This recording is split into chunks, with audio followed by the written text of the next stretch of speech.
नमस्कार दोस्तों, मैं हूं श्रीधर राव। आप देख रहे हैं Netaji dot live. Netaji dot live के माध्यम से हमारी ये कोशिश होती है कि हम आपके पसंदीदा नेताओं के वक्तव्य और भाषण आप तक के पहुंचाएं, वो भी असंपादित। इसी कड़ी में इस बार हम सोसाइटी के चुनाव को कवर करने जा रहे हैं। स्मृति नगर सोसाइटी के चुनाव आगामी 11 दिसंबर 2022 को होने जा रहे हैं और नव निर्माण पैनल और सहयोग पैनल के बीच कांटे की टक्कर हो रही है। इन चुनाव के इस माहौल में बहुत सारे आरोप लग रहे हैं वर्तमान अध्यक्ष राजीव चौबे पर। बहुत सारे ऐसे आरोप भी लग रहे हैं जो यहाँ के रहवासी लगा रहे हैं, वहीं उनकी तारीफ में भी कुछ लोग सामने आ रहे हैं। राजीव चौबे अपने प्रबंधन क्षमता के कारण, एक राजनीतिक बैकग्राउंड के होने के बावजूद भी इस संस्था में लगातार अध्यक्ष पद पर काबिज हैं। उनके पद पर रहने पर कई शंकाएं कुशंकाएं रही है, लेकिन आज जब हमने उनसे इन सब विषयों पर, उन सब आरोपों पर बात किया, तो किस चतुराई से, किस विद्वता से और कितने तार्किक अंदाज में वो जवाब दे रहे थे, इससे आपको ये अनुमान लगाने में या आंकलन करने में बहुत मदद होगा कि आखिर स्मृति नगर सोसाइटी में चल क्या रहा है। आरोप प्रत्यारोपों के बीच हमने समय निकालकर राजीव चौबे से बात किया, जो आपके पसंदीदा नेताओं में से एक है।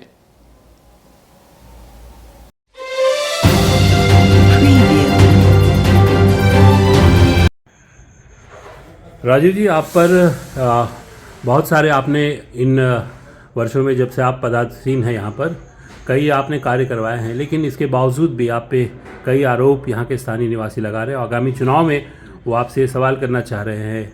उसमें से कुछ है कि ये दोहरा टैक्स वाले विषय में आप क्या कहना चाहेंगे। दूसरी बात कि यहाँ पर जो अनियमितताएं हो रही है, उनका ऐसा आरोप है जैसे वो कह रहे हैं कि यहाँ सफाई नहीं होती, यहाँ पर बहुत सारी और अनियमितताएं हैं, पार्क मेंटेन्ड नहीं है, बच्चों के खेलने के लिए ग्राउंड नहीं है। इन तमाम विषयों के साथ साथ आपकी सदस्यता को लेकर भी बड़े प्रश्न चिन्ह उठाए जा रहे हैं। और चूँकि आप लगातार यहाँ काबिज हैं और बहुत सारे ऐसे कार्यों में आप हैं और समाज सेवी भी हैं, समय समय पर आप राजनीतिक दल के साथ माध्यम से भी आपने जन सरोकार से के बीच कार्य किया है।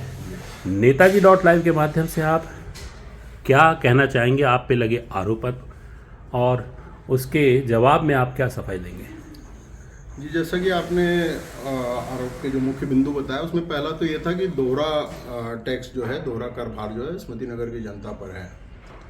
मैं कहता हूँ कि जब चुनाव आता है तभी इनको दोहरे कर की याद आती है। सबसे बड़ी बात यह है कि मेरा विरोधी पैनल जो लड़ रहा है, सहयोग पैनल के मुखिया जो हैं सुरेश अग्रवाल जी, वो वर्तमान पार्षद जो नगर पालिक निगम भिलाई के हमारे वार्ड क्रमांक 2 के पार्षद मुकेश अग्रवाल के पिता हैं। 1 वर्ष पहले मुकेश अग्रवाल पार्षद के रूप में चुने गए। जो दोहरे कर वाली बात है, ये विवाद नगर पालिक निगम और स्मृति गृह निर्माण सहकारी संस्था का है। बड़ी स्पष्ट सी बात है, स्मृति गृह निर्माण सहकारी संस्था मर्यादित अपने सदस्यों से मेंटेनेंस शुल्क लेती है। दुनिया में ऐसी कोई सोसाइटी नहीं है जो मेंटेनेंस शुल्क नहीं लेती हो।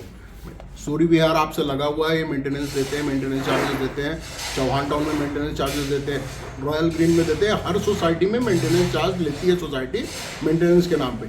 लेकिन यदि उनके उसकी दर की तुलना की जाए तो अन्य सोसाइटियों की तुलना में हमारी दर जो है वो 10 से 15% है। जहाँ 1,000 रुपये महीना दूसरी सोसाइटियाँ ले रही है, वहाँ 150 रुपये महीना स्मृति गृह निर्माण सहकारी संस्था मर्यादित ले रही है। यदि संस्था मेंटेनेंस करेगी तो वो मेंटेनेंस चार्ज लेगी, ये तो तय बात है। प्रश्न ये होता है कि नगर पालिक निगम हमसे यूजर चार्ज ले रहा है। दोहरा कर कहाँ से आया? नगर पालिक निगम भी ले रहा है और हम भी ले रहे हैं। नगर पालिक निगम चार्ज ले रहा है, यूजर चार्ज, काम नहीं कर रहा है। हम काम कर रहे हैं इसलिए चार्ज ले रहे हैं। बड़ी सरल सी बात है, यदि पार्षद जी चाहें तो उनके लिए 1 दिन का काम है, वो निर्धारित कर दें। या तो नगर पालिका निगम मेंटेनेंस करे और पैसा ले, संस्था पैसा लेना बंद कर देगी। यदि संस्था काम करके पैसा ले रही है, नगर निगम बिना काम किए पैसा ले रहा है, तो नगर निगम पैसे लेना बंद कर दे। सीधी सी बात है। और ये बात मुंह जबानी करने वाली बात नहीं। इस दिशा में हमने क्या प्रयास किए, स्मृति नगर का एक एक आदमी जानता है, मेरा हर सदस्य जानता है। हर शाम सभा में मैं इस विषय में इनको जानकारी देता रहा हूँ। 2019 में हमने माननीय उच्च न्यायालय छत्तीसगढ़ बिलासपुर में एक रिट याचिका दायर की है विषय को लेकर कि नगर निगम यूजर चार्ज ले रहा है। यूजर चार्ज राजपत्र में स्पष्ट रूप से परिलक्षित है, जो सेवाएं आप देंगे उनके एवज में आप लेंगे। जब नगर पालिक निगम यहाँ सेवा नहीं दे रहा है तो निश्चित रूप से उसको यूजर चार्ज नहीं लेना चाहिए। इस विषय में कई पत्राचार मैंने किए नगर पालिका निगम से, मेरी कोई भी बात हवा में नहीं होगी, ये आपको बताना चाहूँगा श्रीधर जी। मेरे विपक्षी जो भी बात करते हैं हवा में बात करते हैं, मेरे पास लिखित प्रमाणित तथ्य मौजूद हैं, मेरे पास सारे डॉक्यूमेंट, सारे पत्राचार जो मैंने नगर निगम से किए हैं वो मौजूद हैं। जब हमने कई पत्राचार किए और नगर पालिका निगम ने स्पष्ट रूप से लिख के दे दिया कि आपकी प्राइवेट कॉलोनी है, हम आपके यहाँ काम नहीं करेंगे।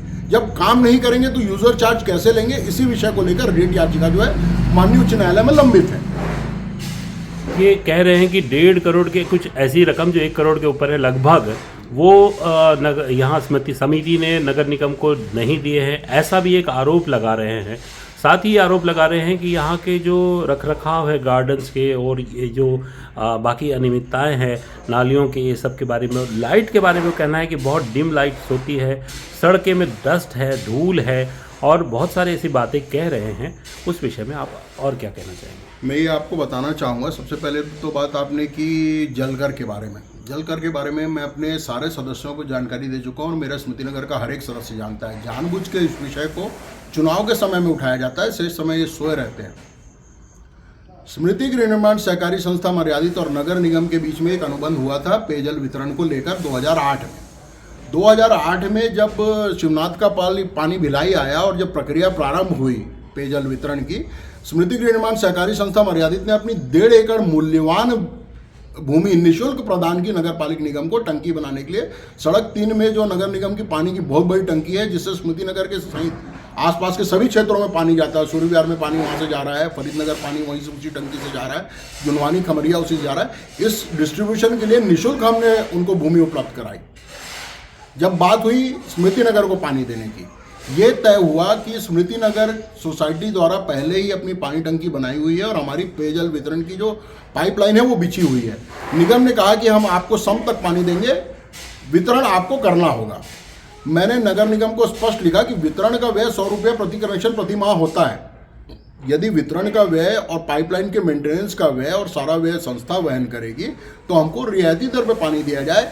बाकी जगह अगर नगर निगम पानी पूरे भिलाई शहर में, चाहे नेहरू नगर कह लीजिए, मॉडल टाउन कह लीजिए और कहीं कह लीजिए, घर तक जब पानी पहुंचा के 200 रुपये प्रति कनेक्शन प्रति माह लेता है, वो पाइपलाइन उन्होंने डाली है, पाइपलाइन का खर्चा हुआ है, पाइपलाइन का मेंटेनेंस है, डिस्ट्रीब्यूशन का एक्सपेंसेस है, वो सारा कुछ नगर निगम वहन करता है। जब स्मृति नगर में ये व्यय नगर निगम वहन नहीं कर रहा है, वो संस्था के ऊपर आता है 100 रुपया प्रति कनेक्शन प्रति माह, तो ये पूरा पैसा हम कैसे दें निगम को? इस विषय को लेकर जब मैंने पत्र लिखा और मौखिक रूप से मेरी चर्चा हुई थी तत्कालीन महापौर माननीय विद्यावर्धन भसीन जी उस समय थे, तो उन्होंने बड़ा स्पष्ट कहा था कि पानी पहुँचाना हमारी प्राथमिकता है, पानी का पैसा लाभ का विषय वस्तु नहीं है, इसलिए हमारी प्राथमिकता है, हम उस पर जरूर चर्चा करेंगे और बात हो जाएगी। इस बीच क्या हुआ, स्मृति गृह निर्माण सहकारी संस्था का संचालक मंडल भंग हो गया किसी भी कारण से। वो कारण भी मेरे सारे सदस्य जानते हैं कि वो भंग हुआ था। उसके बाद जब नगर निगम और स्मृति नगर में करार हुआ तो ऑफिसर इंचार्ज बैठे हुए थे, शासकीय पदाधिकारी। शासकीय अधिकारी ने स्मृति गृह निर्माण सहकारी संस्था की तरफ से अनुबंध में हस्ताक्षर किए और जानकारी के अभाव में उन्होंने उस समय जो दर थी 60 रुपये प्रति कनेक्शन प्रति माह थी पूरे शहर के लिए, 60 रुपये प्रति कनेक्शन प्रति माह की दर पर अनुबंध कर लिया नगर निगम से। अनुबंध यह था कि पानी हम आपकी टंकी में छोड़ देंगे, बाकी व्यवहार आपका रहेगा डिस्ट्रीब्यूशन का। उसके बाद न्यायालय के आदेश से मैं पुनः प्रतिष्ठित हुआ, पुनः मैंने पदभार ग्रहण किया। पदभार ग्रहण करने के बाद तत्काल मैंने दोबारा पत्र लिखा, तत्कालीन विधानसभा अध्यक्ष प्रेम प्रकाश पांडे जी को पत्र लिखा, उनसे प्रत्यक्ष रूप से मिला। उस समय ये वैशाली नगर विधानसभा नहीं बनी थी, दुर्ग विधानसभा का हिस्सा था ये। हमारे विधायक उस समय हेमचंद यादव जी थे, जो उस समय जल संसाधन मंत्री भी थे छत्तीसगढ़ राज्य शासन में। मैंने हेमचंद यादव जी से चर्चा की, मैंने विद्यारतन भसीन जी से चर्चा की, आयुक्त को एक पत्र लिखा कि जो अनुबंध हुआ वो ऑफिसर इंचार्ज ने जानकारी के अभाव में किया, ये अनुबंध जो है वो सैद्धांतिक रूप से सही नहीं है, इसलिए इसको ठीक किया जाए और हम पूरा पैसा नगर निगम को नहीं देंगे, क्योंकि पूरा पानी भी, सबसे बड़ी बात यह कि नगर निगम जो पानी दे रहा है वो भी तो पूरा नहीं हो रहा है। नगर निगम 2 घंटे हमारे सब में पानी छोड़ देता है। भाई साहब, मेरे स्मृति नगर के 5 पंप चलते हैं, बोर आज भी चल रहा है, आज भी स्मृति नगर का पानी, शिवनाथ का शुद्ध पानी स्मृति नगर को नहीं मिल रहा है। मेरा स्मृति नगर का जो सदस्य है वो एडल्ट्रेट पानी पीने के पे मजबूर है, क्योंकि वो पानी नगर निगम का पानी और हमारे बोर का पानी मिक्स पानी जो है वो मिलता है। तो पूरा पानी आप हमको नहीं दे रहे हो, डिस्ट्रीब्यूशन आप नहीं कर रहे हो, व्यय आप नहीं कर रहे हो, उसके बावजूद आप हमसे पूरा पैसा ले रहे हो। बहरहाल नगर निगम द्वारा इस पर कोई कार्रवाई नहीं की गई। 1 बार 2 बार 3 बार इस बीच आयुक्त महोदय उस समय नरेंद्र दुग्गा जी थे, उस समय मैंने जब नगर पालिका और निरंतर हम जो दर थी उसी दर पे हम भुगतान करते रहे नगर पालिका निगम को। मजे की बात ये हुई कि जब 2012 में, जहाँ तक कि मेरा ख्याल है, मेरी ठीक याद नहीं है, 2012 में शायद वो दर जो है 60 रुपये से बढ़ के 200 रुपये कर दी गई पूरे प्रदेश में। राज्य शासन के गजट पब्लिकेशन था। 200 रुपये प्रति कनेक्शन प्रति माह जब मूल्य निर्धारित हुआ जलकर का, तब हमारी आम सभा में हमारे सदस्यों ने बहुमत से प्रस्ताव पारित कर दिया कि हम 100 रुपये ही देंगे। 2010 है शायद, हम 100 रुपये ही देंगे, सदस्य मुझे 100 रुपये देंगे, लेकिन नगर निगम मेरे से 200 रुपये लेगा। 2 साल तक संस्था द्वारा नगर सदस्यों से 100 रुपये प्राप्त हुए और हमने 200 की दर से नगर निगम को भुगतान किया। निरंतर जब ये स्थिति चलती रही, 100 रुपये प्रति कनेक्शन प्रति माह का मेरा खर्च जो है वो लिखित है, ऑडिटेड है, मेरे लेजर में है। 2 एम्प्लॉय मेरे जो है ऑपरेटर हैं जो डिस्ट्रीब्यूशन के काम में लगे हुए हैं, एक प्लम्बर है, एक उसका हेल्पर है, 2 एम्प्लॉय जो है वो मेंटेनेंस में लगे हुए हैं। मेंटेनेंस का पैसा होता है, वाल्व टूटता है गिरता है उसका पैसा होता है, पाइपलाइन का रख रखाव होता है उसका पैसा होता है, और जो बिजली का बिल, जो हमारे जो 4-5 पंप निरंतर चलते हैं उसका बिजली बिल, एक पैसे का हिसाब मेरे लेजर से निकला हुआ और जिसका ऑडिट हुआ है वो मैंने अलग अपने आम सभा में सारे सदस्यों को बताया। तो 100 रुपये यदि मैं व्यय कर रहा हूँ तो 200 रुपये नगर निगम को, 100 रुपये में यदि मुझे तो अपने सदस्यों से 300 रुपये मिलेगा तो मैं 100 रुपये यहाँ खर्च करूंगा और 200 रुपये नगर निगम को दूंगा। लेकिन मेरा सदस्य 300 रुपये दे क्यों? जब राज्य शासन ने प्रत्येक नागरिक के लिए 200 रुपये की दर तय की है तो 200 रुपये की दर से वो भुगतान कर रहे हैं और 100 रुपये की दर से हम नगर निगम को भुगतान कर रहे हैं। लेकिन इस बीच मैंने जब न्यायालय में ये याचिका प्रस्तुत की, उसके बाद मैंने 200 रुपये की दर से भुगतान करना बंद किया। एक पैसे का हिसाब है जो कल पूरे स्मृति नगर में मैं बंटवा रहा हूँ अपने सदस्यों के पास।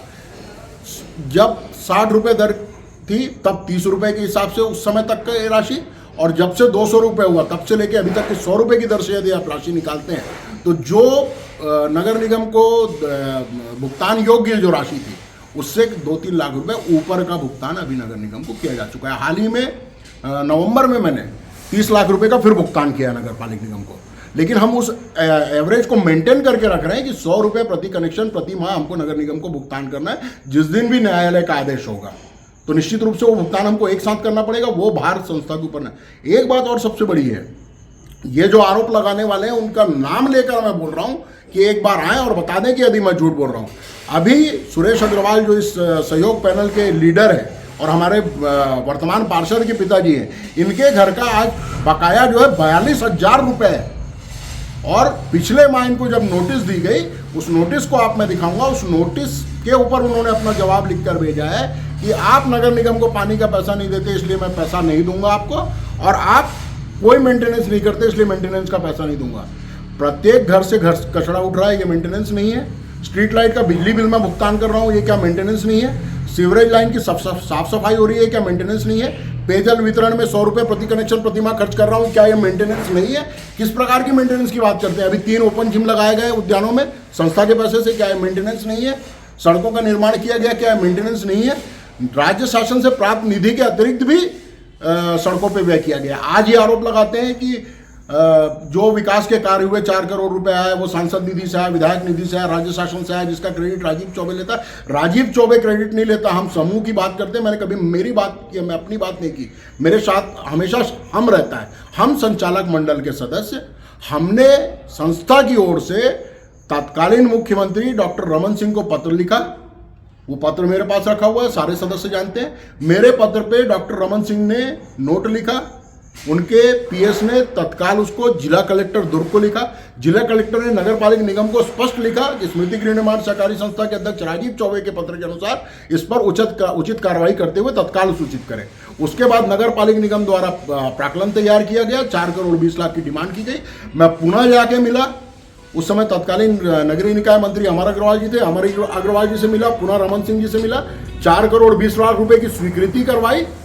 और ये मैंने नहीं, राजीव चौबे नहीं, स्मृति गृह निर्माण सहकारी संस्था के जो 1200 सदस्य हैं उनका प्रतिनिधि, ये 1200 सदस्यों की मांग थी, मैं उनके प्रतिनिधि के रूप में काम करता हूं, तो मैंने उनसे जाके स्वीकृति दिलवाई, तब वो 4 करोड़ 20 लाख रुपए की राशि है।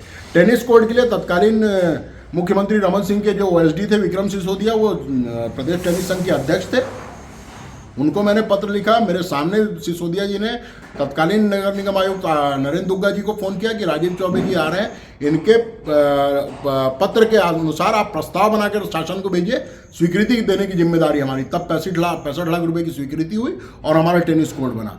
उसके पहले 1 करोड़ 1.5 करोड़ की राशि विद्यारतन भसीन जी लेकर आए थे राज्य शासन से, जिसमें टार रोड का निर्माण हुआ। वो टार रोड जो है सड़क नंबर 1B से लेकर सड़क नंबर 20 तक जो कैनाल एवेन्यू जाती है वो है, और एक मध्यांचल मार्ग में सब्जी मार्केट से लेकर सिंह प्रोविजन तक टार रोड बनी। ये भसीन जी ने राज्य शासन से निधि लाई, उसका भी पत्र मैंने भसीन जी को लिखा था और संस्था के पत्र पर कार्रवाई करते हुए उन्होंने ये काम करवाया। क्रेडिट लेने की दौड़ में मैं कभी नहीं हूँ, काम किसने किया ये जनता जानती है। लेकिन ये बताएं, आज प्रेम रंजन सिंह का बकाया है पानी का, आज सुरेश अग्रवाल जी का पानी का बकाया है। ये सदस्य जो चुनाव लड़ रहे हैं और बड़ी बेशर्मी के साथ कहते हैं कि हम पैसा नहीं पटाएंगे।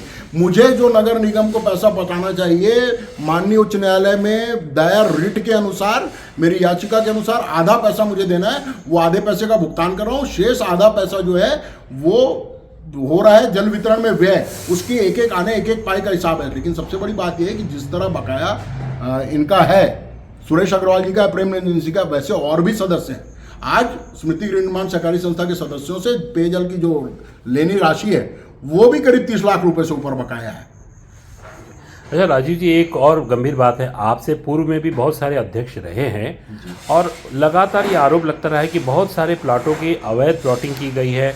आपके साथ साथ पुराने जो अध्यक्ष लोग हैं उनकी भूमिका बड़ी संदिग्ध रही है। एक और बात है कि यहाँ पर लोगों ने अपने व्यवसाय को जरूर घर से चला सकता है, कोई भी व्यक्ति स्तर का प्रिविलेज होता है, लेकिन सड़क बाधित होती है और जो एम्यूनिटीज़ जो लोगों की होती है वो बाधित होती है। लोगों ने घरों पे बहुत सारे व्यवसाय शुरू कर रखे हैं। इसके साथ साथ कुछ होटल से कुछ यहाँ के रहवासियों ने शिकायत की है कि कुछ होटल हैं जो बिना परमिशन, कैसे उन्हें परमिशन दी है नगर निगम ने और समिति की क्या भूमिका रही है, इन विषयों पे भी मैं चाहता हूं कि आप कुछ कहें नेताजी.live के माध्यम से, क्योंकि ये ऐसी अनियमितताएं हैं कि व्यक्ति विशेष द्वारा की जाती है इससे, लेकिन आम जनमानस इससे प्रभावित हो रहा है।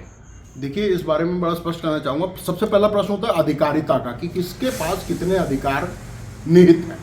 संस्था के पास जो अधिकार हैं उन अधिकारों के दायरे में रह के ही संस्था काम कर सकती है। होटल को लाइसेंस देना संस्था का अधिकार क्षेत्र नहीं है। होटल को बंद करवाना या किसी भवन को तोड़ लेना या उसे बंद करवा देना है संस्था के अधिकार क्षेत्र में नहीं है। आवासीय भूखंडों का व्यावसायिक उपयोग एक बहुत बड़ी समस्या है, विकराल समस्या है। होटल खोल दिए गए हैं, पान के ठेले खोल दिए गए हैं आवासीय भूखंडों में, और स्मृति नगर क्षेत्र है जो खासकर आसपास के महाविद्यालयों के कारण स्टूडेंट्स का, पेइंग गेस्ट का एक बहुत बड़ा अड्डा बन गया है। देर रात तक होटलों में, पान ठेलों में छात्र खड़े होते हैं, सिगरेट पीते हैं, कई जगह शराब का भी सेवन किया जाता है। लेकिन सवाल यह कि संस्था की अधिकारिता कहाँ तक है। संस्था उसमें जो कर सकती है, उसमें संस्था ने यदि कमी हो तो कोई भी मुझ पर आरोपी सिद्ध करके दिखा दे। संस्था हमेशा सजग है। रास्ते में आप देख लीजिए, पूरे नेहरू नगर से लेकर और किसी भी जगह में देख लीजिए, आपको हर जगह रोड के किनारे पान के ठेले या गुमटियाँ या छोटे छोटे होटल, जो चलित होटल हैं, जो ऑटो या रिक्शे में संचालित होते हैं, वो दिख जाएंगे। स्मृति नगर में आपको एक भी नहीं दिखेगा, क्योंकि हम 24 घंटे सजग रहते हैं, इस प्रकार की कार्रवाई होने नहीं देते। लेकिन कोई सदस्य यदि अपने घर में आवासीय भूखंड को होटल बनाकर किसी को किराया पर दे रहा है, उसके विरुद्ध जो कार्रवाई की जानी चाहिए वो इस वर्ष संस्था की आम सभा में बहुमत से जो रेजोल्यूशन पारित हुआ, जो प्रस्ताव पारित हुआ, उसके अनुसार संस्था के अधिकार क्षेत्र में जो है, संस्था के बायलॉज में, कोऑपरेटिव एक्ट में स्पष्ट रूप से उल्लेखित है कि जो व्यावसायिक भूखंडधारी होगा उसको नाम मात्र की सदस्यता दी जाएगी। जो आवासीय, क्योंकि ये आवासीय गृह निर्माण सहकारी संस्था है, इसलिए आवासीय भूखंडधारियों को प्राथमिकता दी जाती है, और ये एक्ट में है, संस्था का बनाया हुआ नियम नहीं है, कोऑपरेटिव एक्ट में इसका प्रावधान है। तो उस हिसाब से जितने भी आवासीय भूखंडधारी जो उसका व्यावसायिक उपयोग कर रहे थे, उनके विरुद्ध कार्रवाई की गई, उनकी सदस्यता समाप्त किया गया है और उनको नाम मात्र की सदस्यता प्राप्त करने का ऑप्शन दिया गया है। इसके अलावा जो मैं कर सकता हूं, ये जो संस्था कर सकती है, वो संस्था ने किया है। माननीय उच्च न्यायालय बिलासपुर में फिर हमने एक रिट प्रकरण दायर किया है कि राज्य शासन द्वारा जो नियमितीकरण का नियम लाया है, उस नियमितीकरण में स्मृति नगर क्षेत्र के आवासीय भूखंडों को व्यावसायिक के रूप में नियमित न किया जाए, क्योंकि अन्य शहर के अन्य भागों में जहां नगर पालिक निगम या राज्य शासन सुविधाएं प्रदान करती है, वहाँ यदि वो आवासीय भूखंडों को व्यावसायिक कर देती है तो वो जो सुविधाओं का भार है वो राज्य शासन या निगम पे पड़ता है। लेकिन हमारे क्षेत्र में जहाँ शासन या निगम कुछ नहीं करता, वहाँ वो सारा भार हमारी संस्था के ऊपर आता है। इसलिए हमने निगम उच्च न्यायालय में एक जो रिट लगा के रखी है कि ऐसे भूखंडधारियों को इसकी सुविधा न दी जाए नियमितीकरण की। उसके साथ ही साथ आम सभा में जो प्रस्ताव पारित हुआ और जो हमने कार्रवाई की सदस्यता समाप्ति की, उसको भी क्रमवार सदस्यों के नामों के सहित हमने उच्च न्यायालय को सूचित किया है। उस प्रकरण में वो सूची जो है वो आबद्ध है। राजीव जी, एक और प्रश्न था। आप चूंकि भारतीय जनता पार्टी से संबंधित रहे हैं और आपने काफ़ी साल कार्य भी किया है और वर्तमान में नगर निगम में कांग्रेस की शासन की सत्ता है, वहाँ पर आसीन मेयर और जो बाकी पार्षद हैं, तो आपको कैसा महसूस, आपको कार्य करने में कोई बाधा तो नहीं महसूस होती है? अपने रूटीन के कार्यों में कोई बाधा? देखिए, जहाँ तक कि नगर पालिक निगम की बात है, हम और स्मृति गृह निर्माण सहकारी संस्था के संबंध की बात है, अधिकारियों से सैद्धांतिक रूप से मतभेद हमेशा से रहा है। लेकिन निर्वाचित प्रतिनिधि जो होता है वो एक बार जब पद में आ जाता है तो वो सबका हो जाता है, किसी दल विशेष का नहीं रह जाता। वर्तमान महापौर से, जैसा कि सभी जानते हैं कि स्मृति नगर के प्रति उनका रवैया कितना नरम है, आपको मैं बता दूंगा कि पिछले 1 वर्ष में भारतीय जनता पार्टी के पार्षद मुकेश अग्रवाल द्वारा स्मृति नगर के लिए किसी भी प्रकार का कोई प्रयास नहीं किया गया। एक सड़क 1 से 2-3 तक गड्ढे खोद के रख दिए गए कि यहाँ पेवर बिछाए जाएंगे। पिछले 1 महीने से गड्ढे खुदे हुए हैं, नागरिक परेशान है, किसी प्रकार के पेवर बिछाए। लेकिन महापौर जी के सहयोग के चलते मैं सफल रहा हूं। स्मृति गृह निर्माण सहकारी संस्था मर्यादित के अंतर्गत स्मृति नगर में 3 ओपन जिम लगाने के लिए 15 लाख रुपए का प्रस्ताव बनाकर शासन को भेजा गया नगर पालिक निगम द्वारा। पेवर बिछाने के लिए कैनाल एवेन्यू और सेंट्रल एवेन्यू में 33 लाख रुपए का प्रस्ताव बनाकर भेजा गया है स्वीकृति के लिए। स्मृति नगर की जो शेष सीमेंटेड सड़कें बच गई है, जो 4 करोड़ 20 लाख रुपए आया, उसके बाद जो उसमें जो सड़कें बच गई थी, 70 लाख की राशि बची थी, उसकी पुनः स्वीकृति के लिए 70 लाख रुपए का प्रस्ताव स्मृति नगर में सीमेंट रोडों के लिए नगर पालिक निगम द्वारा बनाकर भेजा गया है। उसके बाद एक बहुत बड़ी उपलब्धि मैं बताऊंगा, सीवरेज सिस्टम स्मृति नगर का जो लगभग ध्वस्त हो चुका है, इसको अपग्रेड करने के लिए 14 करोड़ रुपए का प्रोजेक्ट बनाकर हमने माननीय मुख्यमंत्री भूपेश बघेल जी से निवेदन किया था। मेरे पत्र के उत्तर में माननीय मुख्यमंत्री भूपेश बघेल जी के कार्यालय से मेरे नाम का लिखा हुआ पत्र आया है कि स्मृति निर्माण सहकारी संस्था के अध्यक्ष राजीव चौबे के पत्र पर शीघ्र कार्रवाई करते हुए, नियमानुसार कार्रवाई करते हुए सूचित करें। और मुख्यमंत्री के उस पत्र के बाद नगर पालिक निगम द्वारा उसका प्रोजेक्ट बनना चालू हो गया। बहुत बड़ी उपलब्धि हमारी है। 14 करोड़ रुपए का प्रोजेक्ट एक कॉलोनी के लिए, जिसकी सारा सीवरेज सिस्टम जो है वो अपग्रेड होगा, 1 फीट और 2 फीट की पाइपलाइन डलेगी और 4 सीवरेज ट्रीटमेंट प्लांटों की स्थापना होगी। उस प्रोजेक्ट पे काम चल रहा है। राजीव जी, आप आगामी चुनाव में, क्योंकि एक उम्मीदवार है, आपका पैनल भी एक उम्मीदवार है, लगातार आप काम कर रहे हैं, लेकिन चुनाव होते हैं, इस चुनाव में क्या संकल्प लेके आप लोगों के बीच जाना चाह रहे हैं? कौन सी ऐसी बात है? आपकी बातों से जरूर नेताजी.live के माध्यम से हम सबको बताने की कोशिश करेंगे कि आरोप किस तरह के लग रहे हैं और वास्तविकता क्या है। इसका आकलन आम जनता को, आम मतदाताओं को करना चाहिए। एक और बात ये देखी गई है कि किसी भी चुनाव में मतदाताओं की संख्या कम होने के कारण चुनाव प्रभावित होते हैं। आप क्या अपील करते हैं अपने मतदाताओं से और क्या संकल्प लेके मतदाताओं के बीच जा रहे हैं? मैं सबसे पहले तो अपने मतदाताओं से अपील करूंगा, किसी के भी पक्ष में मतदान करें, लेकिन 100% मतदान का प्रयास होना चाहिए। स्मृति नगर के साथ सबसे बड़ी विडंबना यह है कि यहाँ के बहुत से अधिकांश सदस्य जो हैं वो निर्वाचन के समय में यहाँ नहीं रहते, क्योंकि अधिकतर सदस्य जो बुजुर्ग सदस्य हैं उनके बच्चे यहाँ से बाहर रहते हैं, तो सामान्यतः अपने बच्चों से मिलने चले जाते हैं, स्मृति नगर में रहते नहीं हैं इस कारण। और करीब 150 के आसपास सदस्य ऐसे हैं जो जिनका मकान स्मृति नगर में है, लेकिन स्मृति नगर में वो नहीं रहते, जो भिलाई के अन्य क्षेत्रों में रहते हैं, दुर्ग में रहते हैं, तो वो मतदान के प्रति उदासीन होते हैं। तो उनसे मैं बार बार अपील करूंगा, आप किसी के भी पक्ष में मतदान करिए, पूर्ण विवेचन करिए, प्रत्याशी की योग्यता के आधार पर मतदान करिए, लेकिन 100% मतदान हो, ये मेरी अपील मतदाताओं से है। आपने देखा कितने विद्वता और तार्किक क्षमता के साथ राजीव चौबे ने अपने ऊपर लगे तमाम आरोपों का जवाब दिया। अपनी प्रबंधन क्षमता की वजह से राजीव चौबे लगातार सोसाइटी के अध्यक्ष पद पर काबिज हैं, लेकिन आगामी 11 दिसंबर को पुनः चुनाव है और मतदान के लिए यहाँ के रहवासी अपने मताधिकारों का उपयोग करेंगे। सहयोग पैनल की ओर से उन्हें चुनौती जरूर मिल रही है। हमारे इस चैनल में बने रहने के लिए हमारे इस चैनल को लाइक करें, शेयर करें, सब्सक्राइब करें। नमस्कार।